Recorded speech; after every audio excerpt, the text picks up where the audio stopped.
Bigger isn't always better, especially when it comes to your air conditioning. So a lot of people say, gosh, it's so hot this summer. I need to call the air conditioning guys and get a bigger AC unit. I'm pretty sure that may not be the best way to figure out how to get your house cooler and cooler more efficiently. So I've asked an expert in cooling to join me, Nathan Shafer. How you doing, Nathan? Hey, good, Jim. How are you doing today? I am living the dream. Thank you so much for asking. Absolutely. So we've heard this before. I'll just get bigger.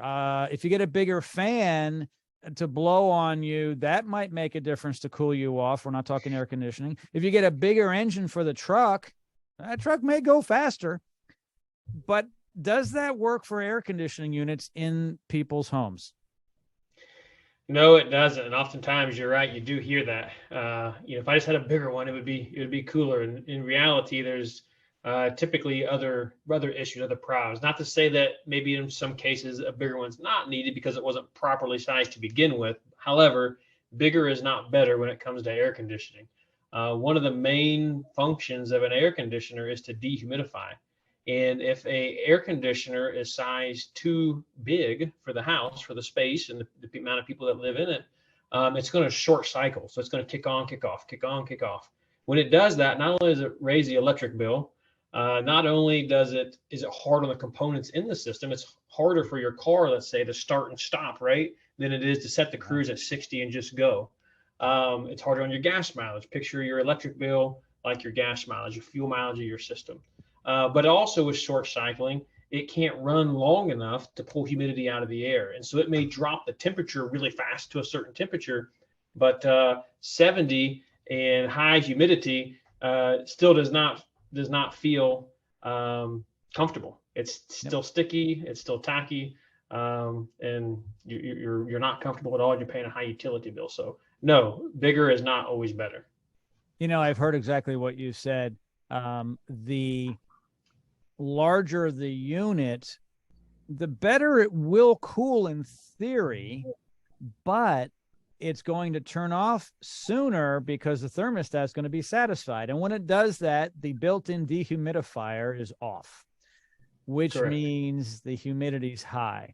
So in most instances, you want it to cycle on and off at a certain type of rate, and it should be a longer rate. You want it to run just long enough to get the humidity out, and then of course have that temperature drop. And so it needs to be sized right. And if you don't know what that means, you can contact Nathan and his team, and they'll explain what sizing means. And in short, it's just making sure you've got the right type of air conditioning unit or units for the space of the home.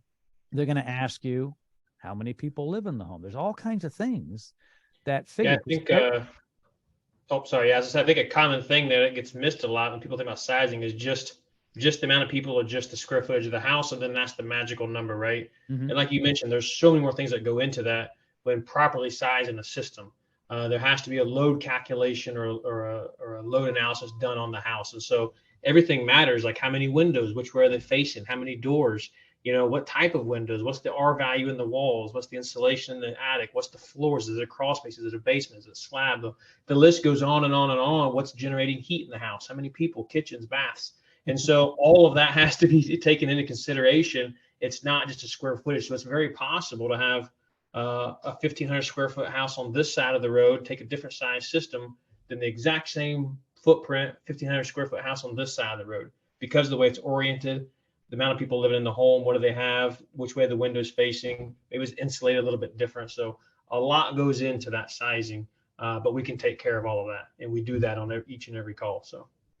I've known people who've had indoor pools. Oh, speaking of humidity, that's an issue. Some people have greenhouses that are attached to their home, Mm-hmm. humidity and heat issues. So yes, the windows and anything that might be wet in the home, that's like a pool or a little fountain in front entrance. You'd be surprised what actually could throw off the whole ecosystem in the home.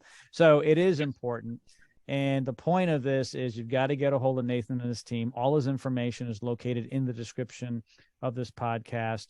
So please go there for any of your questions on heating and air conditioning.